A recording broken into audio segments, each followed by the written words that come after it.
Okay, I'm Graham Donaldson, and I want to start with a confession. And the confession is that for 10 years I was a chief inspector. I thought I was quite a good chief inspector. I thought I was quite an enlightened chief inspector.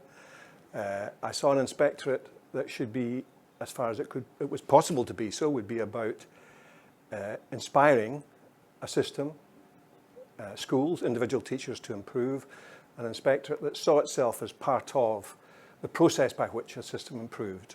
And the question that inspectors ask is the so what question. And I asked the so what question when I was an inspector. So you would look at the work that was going on, and some of it looked great. And then you said, so what? What does this actually mean for young people? What does this actually mean in terms of the way it's going to allow young people to flourish, progress in their learning?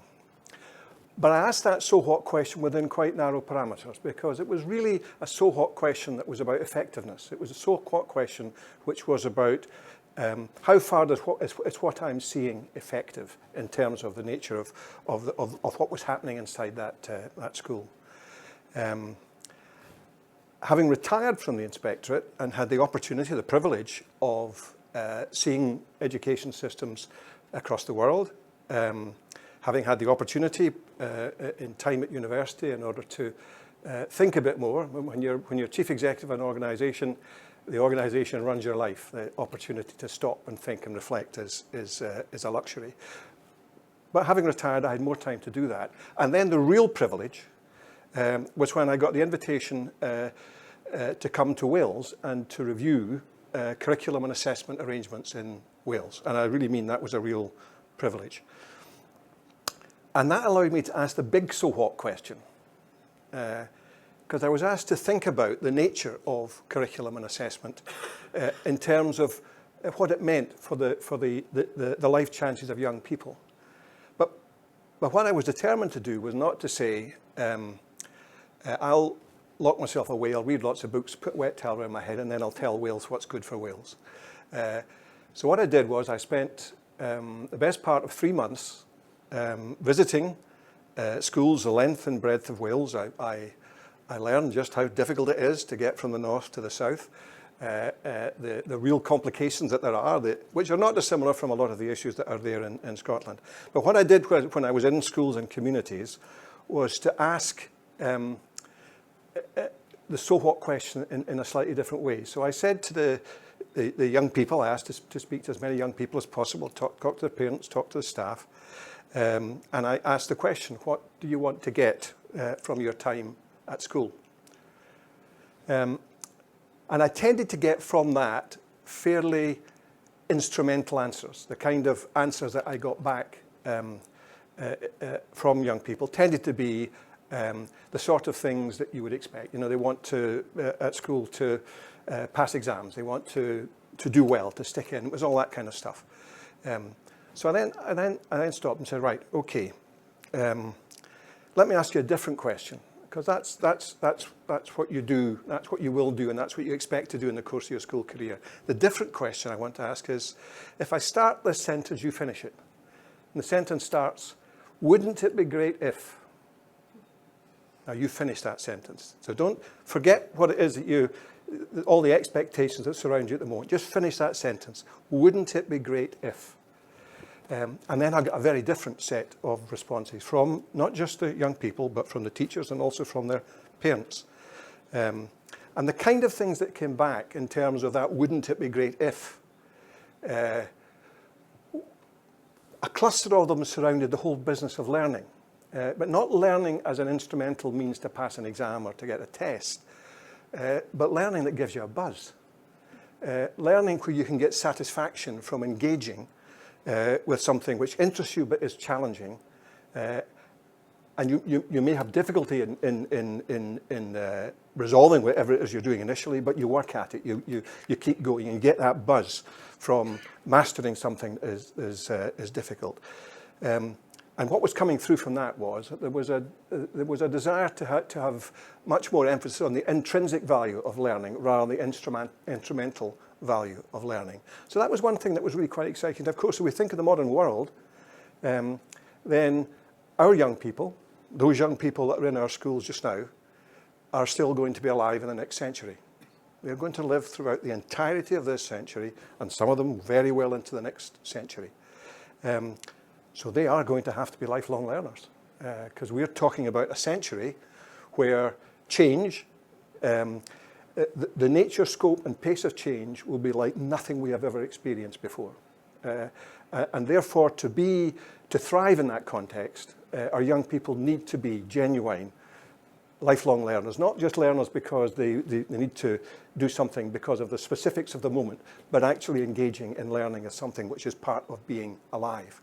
So that notion of learning was a very powerful message that came through to me. The second kind of cluster of messages that came through to me was about, wouldn't it be great if we could see the point of what we were learning?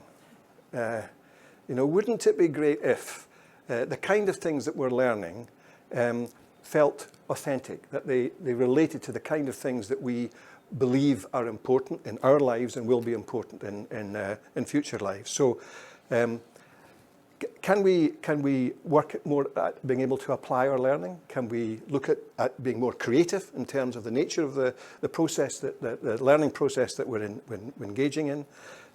Can that whole process of learning be something which speaks to us more than it currently does, and where we can see that the application, creativity, all of those things which are critical and will be critical in their future lives are absolutely central to what we do at school? And the third area that came across was one which was about, which you can loosely talk about, citizenship. Now, the young people and their parents were very, very aware of the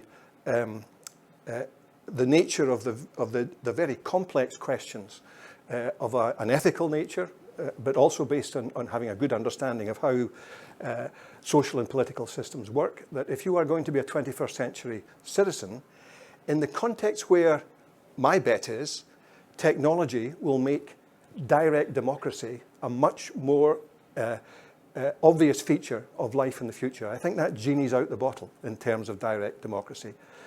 So the ability or the necessity, as I think it will be seen, for political decision making to be informed much more by sampling opinion, and technology allows you to do that in a very immediate way, which wasn't the case in the past. So these young people, as they go through their lives, are probably going to be asked even more complex questions on whether or not UK ought to be in the European Union.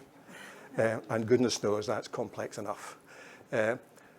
But if you're going to do that, if you're going to engage with those very, very difficult, complex questions, and as a citizen, the 21st century citizen, feel that you are able to engage with that, then of course there's an obligation on you to have developed the kind of value system, ethical understanding, the nature of your understanding of the processes, the way in which you can be participative in a whole variety of different ways. And of course that's hardly touched in the school curriculum as it currently stands. And then the fourth area and last area was the one which young people were most withering about in terms of our current approach. Not just in Wales, this is a universal problem.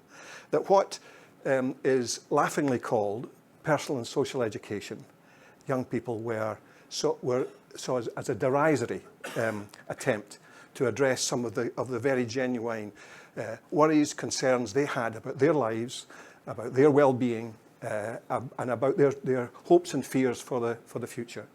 So they were saying, please, it would be good if we had schools that engage much, much more directly with those things that are absolutely relevant to our well-being, to the way in which we will live our lives in the future.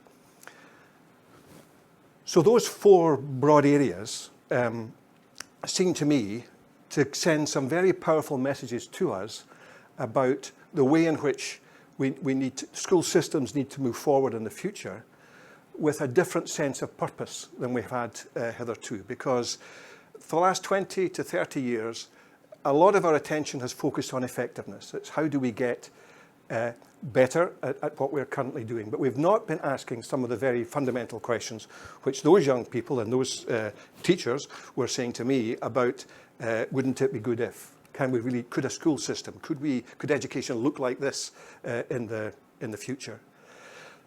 So the question I think that faces us all as people who are intimately involved in and care about education is, can we capture those kind of purposes, and can we create a curriculum and an assessment, an approach to assessment which genuinely assesses what we profess, that genuinely addresses those kind of things which I believe will be absolutely essential to what our young people will need if they are to thrive in a century that we can't even begin to imagine.